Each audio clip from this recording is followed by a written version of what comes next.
This month's theme is critical, chosen by our chapter in Calgary and illustrated by Moriade Musavisade. To be critical means to be like a sieve, dividing and separating. Our critical abilities allow us to discern the insubstantial from the made to last, the credible from the untrustworthy, the sincere from the ego-driven. So when I was to introduce to this month's theme, I couldn't help but think about a milestone I had hit last year. This glorious milestone included turning the big 3-0. So for me, the movie that kind of kept coming to mind was 13 going on 30. And I know there's a few folks in the crowd that might be familiar with this movie, but for anyone who's not, it essentially involves a young teen who yearns to turn the life-changing age of 30.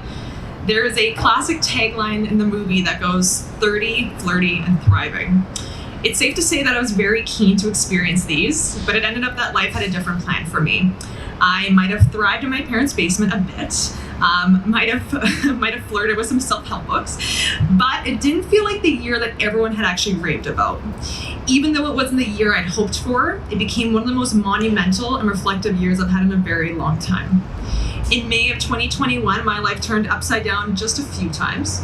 This involved navigating avenues where I was convinced that things were perfectly comfortable the way that they were. These avenues included my career, the ending of a long-term relationship, my living situation, and again, shout out to my parents' basement for a short period, and even the identities I clung to so deeply. I was overwhelmingly critical of how I was choosing to view myself and where I thought I should be at 30. However, I am a believer that changes are gifts, and I also understand that life happens for us, not to us. Once we accept and acknowledge what's actually being placed and being presented to us, we can become less critical of what's taking place. Instead of being judgmental, we can breathe easy and simply show gratitude for the gifts that are unraveling before us, even when it's not always so easy.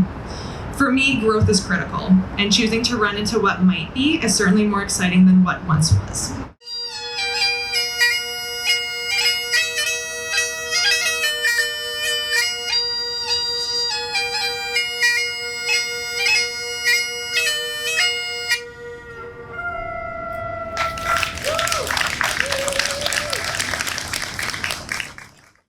I've been waiting for the opportunity to read the Creative Mornings Manifesto, and I'm so thrilled to be able to introduce Cate this morning. So, Creative Mornings chapters around the world not only celebrate creative talent, but also promote an open space to connect with like-minded people.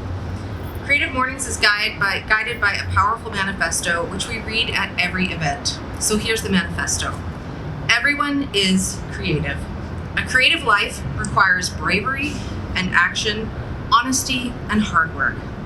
We are here to support you, celebrate with you, and encourage you to make the things you love. We believe in the power of community. We believe in giving a damn. We believe in face-to-face connections. We believe in learning from others, in jazz hands, and in high fives. We bring together people who are driven by passion and purpose, confident that they will inspire one another and inspire change in neighborhoods and cities all around the world. Everyone is welcome. So thank you for coming here this morning. The Winnipeg chapter also has made a commitment to reflecting diversity and ensuring inclusion for our events. Located in one of the most diverse communities in North America, we are as inclusive as we are creative, and we will be creative in order to achieve inclusion. We believe in the value of diversity of perspectives, audiences, and industries as we create safe events to debate and discuss what it means to be creative. We will celebrate multiple approaches and points of view, and we will be mindful and purposeful in building a culture where these differences are not only valued, but celebrated.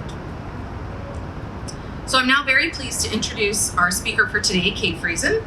Cate is a story catalyst. She believes that the stories you tell yourself about you and the stories you tell others about yourself or your organization are powerful. They can lead you to action, profoundly influence your interactions, inspire others to give you new opportunities, and affect the success of your business or your organization.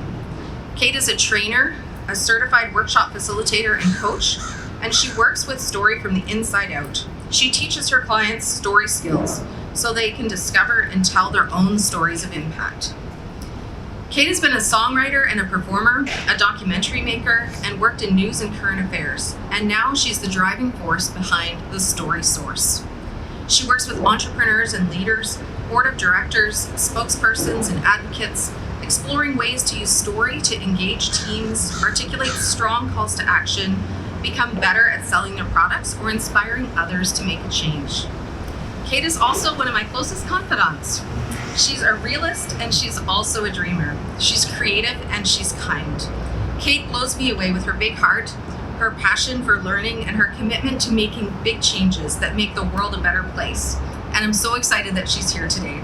So welcome, Cate. The stage is yours.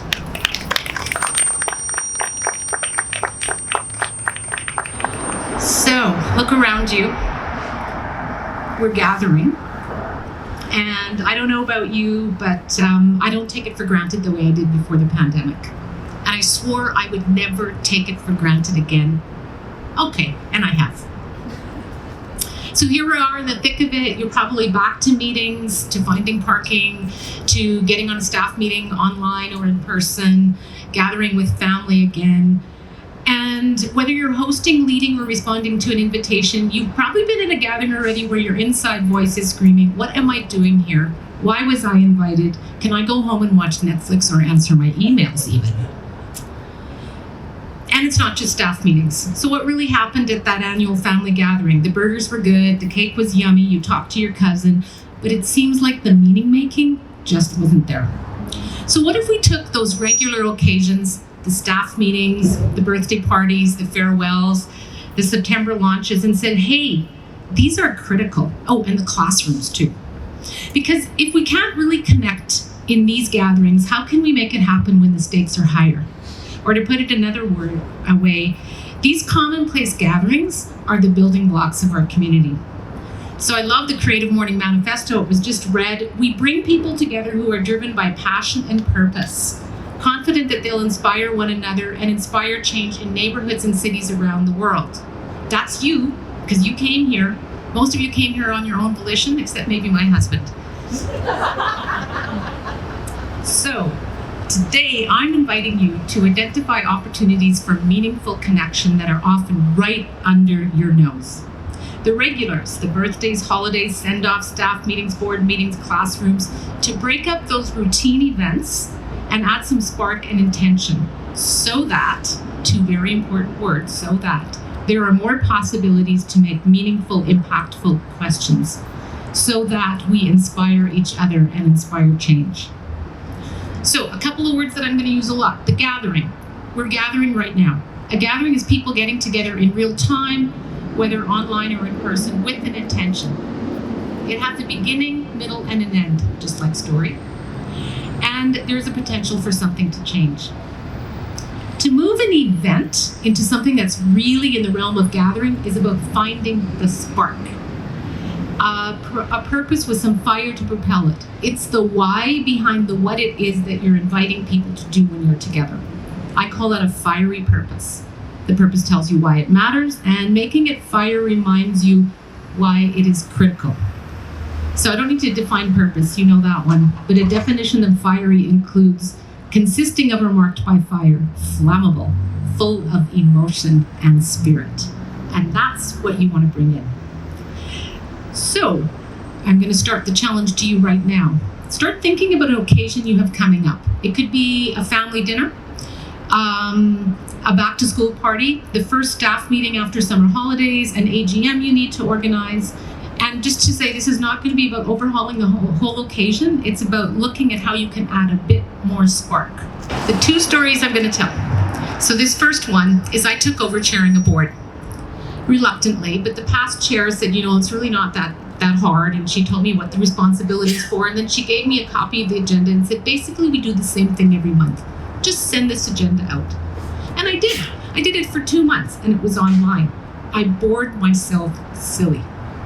I'm like, okay, check. Executive report, check. Finance report, check. Oh my God, we're done. Thank goodness. I couldn't believe it. Here I am, somebody, I'm passionate about this, and I didn't catch it. Around the same time, we were doing governance training, and I came up with this, someone offered me this metaphor, that a board of directors is, you're putting your arms around an organization, not putting your nose in. I see an executive director who's nodding. Yeah, that's the one. And suddenly, boom, I had the metaphor that I needed.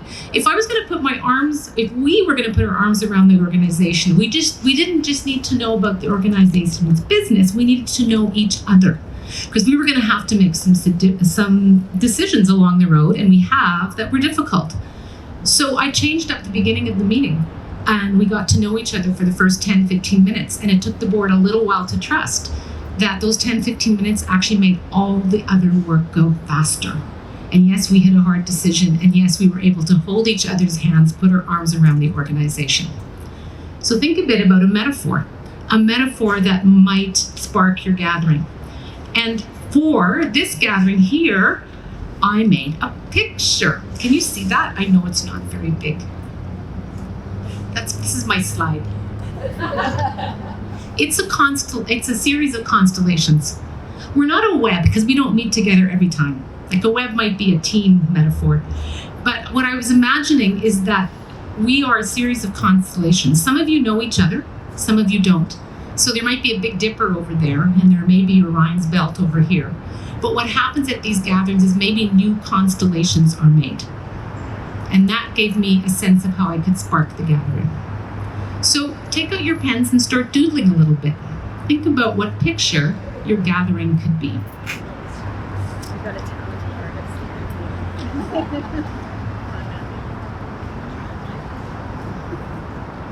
I'm at 8 minutes. Ooh, that went fast. Okay, thank you, Kelly. Okay, keep drawing if you'd like, but keep listening too. And if you want to, you can turn your sheet back the right way, because the other question we're going to look at is what is critical?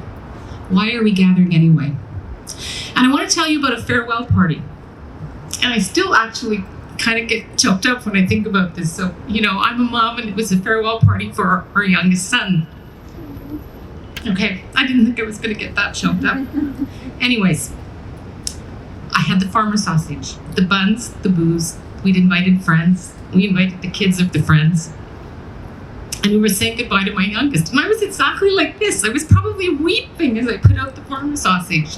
And then I thought, wait a minute, this was literally 2 hours before the gathering. Chester's an introvert with a finely honed sense of sarcasm. It would be horrifying to him to have many weeping people giving him all these toasts, like, oh my God, we're gonna miss you, even though that's what I wanted to do. So I had a shift.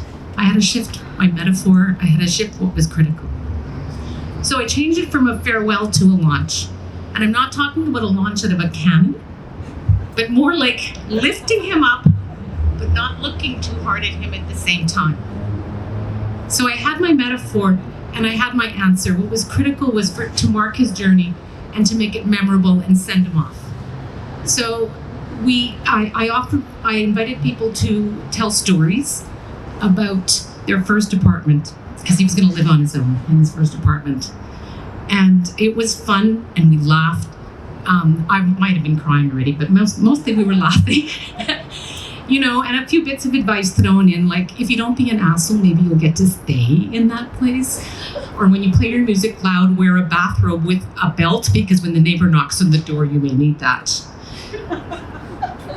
The very last person to speak was my husband, and he made us all cry, and that was okay. And it was okay for Chester too, because we'd lifted him up to that point. So here I am weeping. But we made meaning in that moment, and it was more than the burgers, and it was more than even just we love you, we miss you. And we gave him something to send off with. So now it's your turn. We're only going to do, I only have time to go through 2 questions. That's why you get to take this away with you.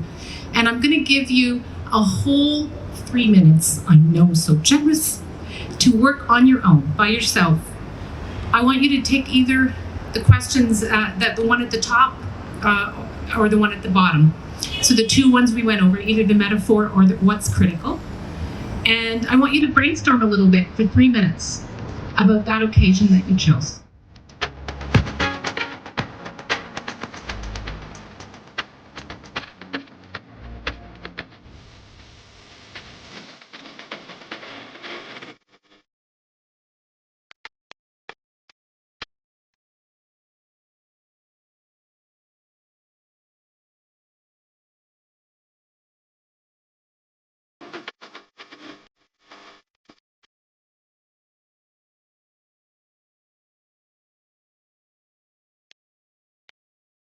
When you're thinking about a gathering, start with the fiery purpose, and everything flows from that. Even if there is a spark, a tiny flame to add, it can make a difference. Write something out. Don't worry about grammar or perfection. That bottom bit on the page is for you to write the few important words or the sentence that comes out. And then figure out what you will do in light of that. I know it's tempting to start with your activities first, let's order skip the dishes and let's play, egg and spoon. But no, start with your spark. 2 important words. This is tip number 2. 2 important words. So that. Those 2 words are so important. What could transform because you gathered? So for instance, here, people leave with a fiery purpose tool and a gathering experience that sparks their curiosity so that they can create more meaningful and impactful gatherings of their own. So that we can build stronger connections and make good stuff happen together. The fire is in the so that. Tip number 3, make one small change in an upcoming gathering. How you open a meeting, a question after a meal, how you word the invitation. And make a small shift to make larger sparks. And we'll make this, we're gonna fire up this city. So what if we really believe that every time we gather, there's potential for transformation? Because connections spark change, and the need for change has never been so critical. Thank you.